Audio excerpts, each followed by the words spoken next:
Salut à tous, ravi de vous retrouver sur canalturf.com pour évoquer le programme de ce mardi 21 juin, Quintet Plus sur l'hippodrome de Dieppe. Voici tout de suite ma sélection pour cette compétition. J'ai placé en tête le numéro 1 Ultra J. Le cheval est en forme, il a également prouvé sa compétitivité à ce niveau en se classant notamment 3ème du prix Will de Risque le mois dernier à Auteuil.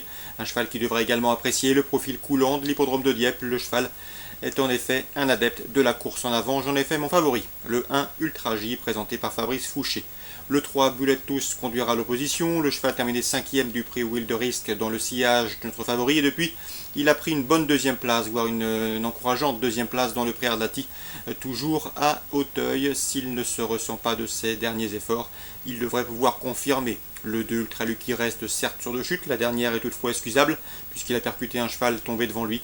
Le cheval compte une victoire et 4 places en 8 quintés courus. Il a donc prouvé qu'il fallait compter avec lui à ce niveau, mieux vaut donc le racheter. Le 10, Liberalis, c'est une jument qui affiche 3 podiums et une place de 5ème dans un quintet en autant de tentatives dans les handicaps, de quoi lui valoir également des supporters.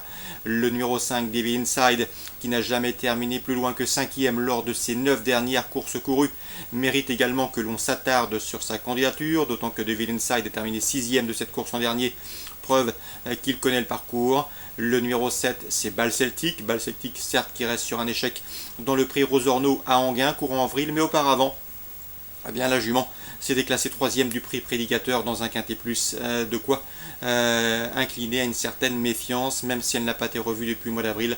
Je la pense capable ici de venir corser les rapports. J'ai également retenu le numéro 6, Rensenas, seul 5 ans au départ de cette course. Il me semble barré pour le succès, mais le cheval est en forme et présenté par Patrice Quinton. À mon avis, il est loin d'être d'affaire pour l'obtention d'un accessite. Attention également au numéro 9, Cascavel qui luttait pour les places au moment de sa chute dernièrement dans le prix Tanerco. Mieux vaut donc ne pas l'interdire, il sera imprudent de l'écarter d'une sélection. Résumé chiffré pour ce quintet à Dieppe du mardi 21 juin, As 3, 2, 10, 5, 7, 6 et 9. Je répète, As 3, 2, le 10, le 5, le 7, le 6 et le 9. Suite du programme, Sabdolone, Réunion 2. Dans la première, j'aime beaucoup le 101 Saule des Brières. Thierry Pochet était relativement confiant, son cheval est au mieux. Il vient d'ailleurs de s'imposer sur le head de Limoges. Le cheval revient ici dans les handicaps avec des prétentions. Attention également au 102 dans cette épreuve, Diable Rose, qui est également en forme. Le cheval reste sur un succès dans une course à réclamer à Vitré. Mais comme le lot n'a rien d'extraordinaire, je pense que ces deux chevaux qui restent sur une victoire peuvent se tailler la part du lion, 101-102. Alain Couetil présente quant à lui dans la 4ème une jument AQPS de qualité. Il s'agit de Cartésienne. 2 courses pour elle l'an dernier à Vichy, plutôt l'été dernier à Vichy, et 2 victoires probantes. Ici, elle devrait pouvoir effectuer une course de rentrée victorieuse. La qualité est loin de lui faire défaut et à mon avis dans ce lot, elle doit pouvoir s'imposer une nouvelle fois. Le 404 Cartésienne, sachez également qu'Alain Couetil a souvent bien réussi dans cette course, il est d'ailleurs le double tenant du titre. Donc 404 Cartésienne pour un coup de 3 consécutif dans cette épreuve pour Alain Couetil. Concernant Dax en Réunion 3, dans la première, j'aime beaucoup les deux protégés d'Anaïma Seca. Elle pourra compter sur le 103 Christon ou le 104 Al Lopez, tous les deux proches de leur course. Ils peuvent former le couplet gagnant. Dans la 8ème, j'ai pu m'entretenir avec Didier Guillemin qui présente le 802 Diego de Tanu. Le cheval est un cheval de qualité qui possède un bon train, capable de lancer la course de loin. Et d'après Didier Guillemin, le cheval devrait pouvoir confirmer ses dernières sorties. Le cheval reste en effet sur deux bonnes deuxièmes places à la Teste, mais également à Bordeaux. Il bénéficiera de surcroît de la décharge de son jeune jockey. Donc attention au 802 Diego de Tanu qui, à mon avis, peut s'imposer de bout en bout dans ce 8e rendez-vous d'Aqua à Réunion 3. Pour Dax, on résume 103, 104 et 802. Vincennes, Réunion 5. Dans la première, j'aime beaucoup le 112 Carla Fellière. Elle a vraiment pas mal d'atouts dans son jeu.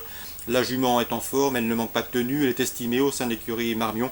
Sachez également qu'elle fait face à un engagement intéressant et qu'elle sera aussi déférée des postérieurs pour la première fois de sa carrière. Donc le 112 Carla Fellière, difficile d'aller contre. On fait également confiance au 407 Kofi Dostal qui revient sous la selle avec une belle chance de réussite. À mon avis, le lot est dans ses cordes et l'écurie de Pascal Gélin est en pleine forme actuellement. Donc le 407 Kofi Dostal, choix prioritaire. Dans la 5e, on a au départ un cheval que je vous ai indiqué par 2 fois, notamment précédemment lorsqu'il avait débuté victorieusement à Angers et la dernière fois lorsqu'il a gagné une nouvelle fois à Caen. Il s'agit du 506 Diego du Gueulier, cheval très estimé par la famille Mottier. À chaque fois lorsqu'il s'est imposé, il a gagné avec de la marge. Certes, vous me direz qu'il va débuter corde à gauche, mais vu la marge qu'il possède et vu l'estime que lui porte son entourage, je ne serais pas surpris s'il demeurait invaincu à l'issue de cette compétition. Donc le 506 Diego du Gueulier, un cheval à suivre une nouvelle fois en confiance. On lui associera le 505 Dusty Wood, autre cheval de qualité, autre poulain doué, certes plus compliqué, plus délicat, notamment au départ. Il lui arrive parfois de se montrer fautif au signal, mais à mon avis, il a largement la pointure d'une course comme celle-ci. En tout cas, un podium est possible pour se protéger de l'écurie Louis Baudron. 506, 505. Enfin, dans la 7ème, j'aime beaucoup le 704 Altaïa Delin. Je vous l'avais indiqué lorsqu'elle avait gagné notamment une course corde droite dans une réunion premium. C'était à Amiens au Reims, vous vérifierez. En tout cas, ce 704 Altaïa Delin possède de la tenue. Elle l'a déjà gagné en pareille société. Et Christophe Petremont la présente toujours à bon escient. Donc elle me semble ici en mesure de jouer les premiers rôles.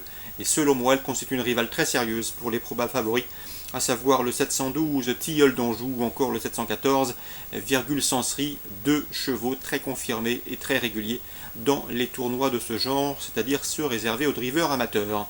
Donc pour Vincennes, on résume tout ça en chiffres. La première, le 112, la quatrième, le 407, la cinquième, le 506 et le 505, et la septième, le 4, le 12 et le 14. Très bon jeu à tous, bon début de semaine et rendez-vous demain pour une nouvelle émission.